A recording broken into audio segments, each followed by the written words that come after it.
So here are 3 ways that you can make money if you are a marketer or you want to become a marketer.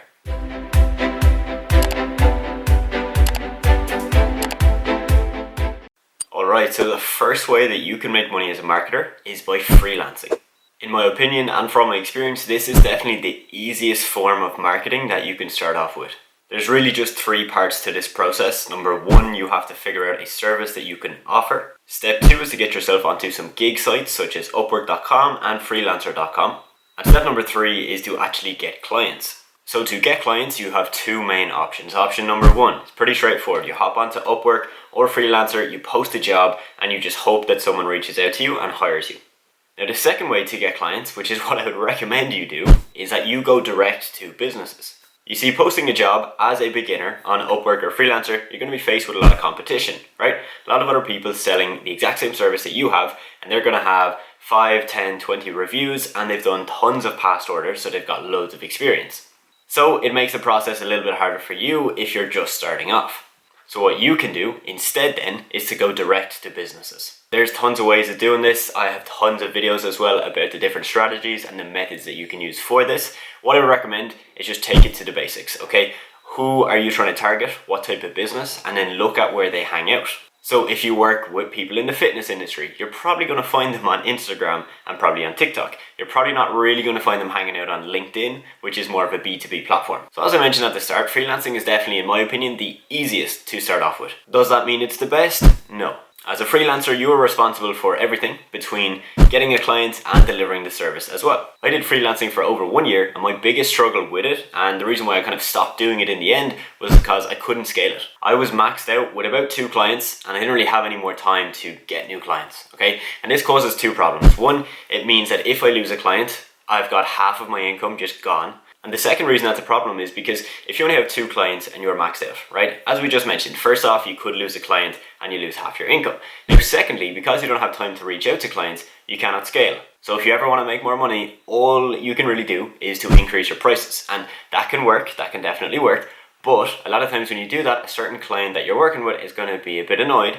They weren't expecting a price increase and they might have to fire you. So that brings me on to the second way that you can make money as a marketer. And that is by starting your own agency. Now this can be a social media marketing agency, this can be a digital agency, or this can be just a general agency. In my opinion, an agency is where you deliver a service to a type of business. So whether you're offering Facebook ads or SEO or maybe something like product development, it's still an agency.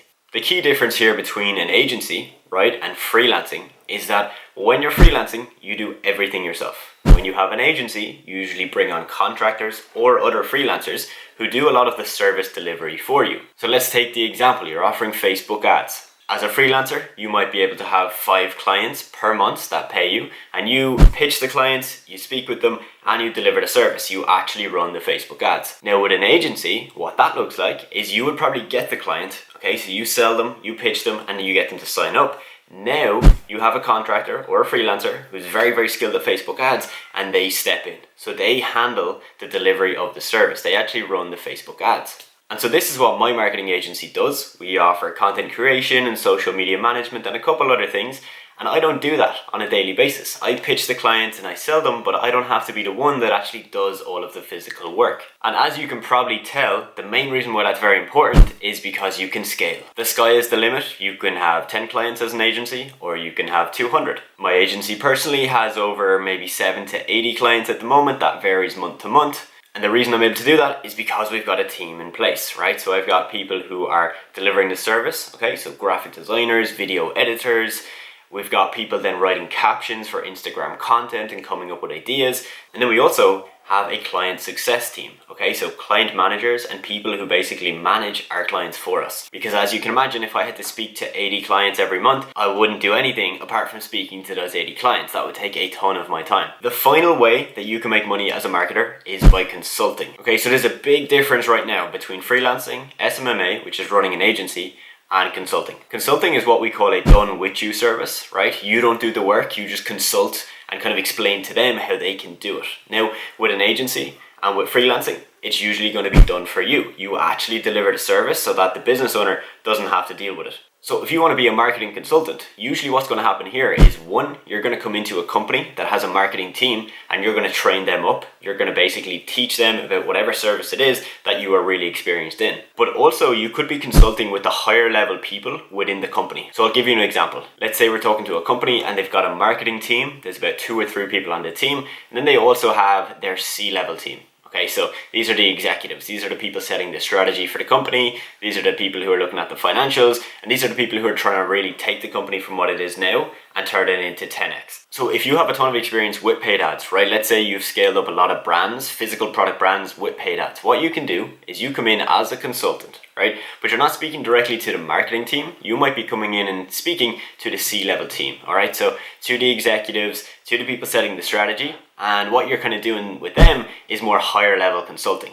You're not explaining to the C-level team, what targeting they should run with their Facebook ads or what their creative should look like. What you're teaching them is more of the strategy side of things. So it could be improving the conversion rate over the entire funnel of the products that you sell. Or it might be how they could launch a new product and scale that up based off of retargeting data. So tons of ways, right? Tons and tons of things you could do as a consultant. The main thing to note with consulting is that it's usually not for beginners. Consulting is more suited to someone who has experience, right? Someone who has done a lot of marketing, whether they were a freelancer or an agency owner. They have a lot of experience. And basically what they're doing is they're selling their experience to a client. So if you have no experience, right, you're not going to come in as a high-level consultant. If you're just starting off, you're going to start off with an agency or as a freelancer. One other point to mention about consulting as well is that it's usually a lot harder to sell. It's usually a lot easier to sell a done-for-you service because let's say you're offering Facebook ads. You're basically saying to a company, I'm going to make you more money, right, because I'm going to run your ads for you. But I'm also going to save you time because you don't have to learn how to do it. I'm going to come in and do that for you. Whereas with consulting, you could be saying to them, look, yes, I'm going to help you make more money, right? We're going to consult, do some strategies, and you're going to basically learn how to scale up your marketing. But you're not really saving them time because you're just telling them what they have to do. So if you're just starting off, freelancing and SMMA are your best bets. If you have experience, you've done a ton of marketing before, maybe consulting is the way to go for you. Now, if you've been following my channel, you probably know that I do have a mentorship program for SMMA. So if you want to get my help on a weekly basis, right, teaching you how to scale up your agency, whether you have 1 or 2 clients, or if you're a complete beginner, how to actually position yourself as a new agency owner and actually get clients. So if you are interested, I'll leave the link down below. Definitely check that out. Also shoot me a DM on Instagram with the word ready if you want to find out more about my program, what it consists of, and if you want me just to ask you a few questions just to see if you would be a good fit. Because it's not a good fit for everyone and I like to be very selective about the people that I let into the program. Now with that being said, I hope you are subscribed. I hope you have liked this video. And if you have any other questions about SMMA, marketing or freelancing, drop them in the comment section below and I will try and get back to you as soon as I can.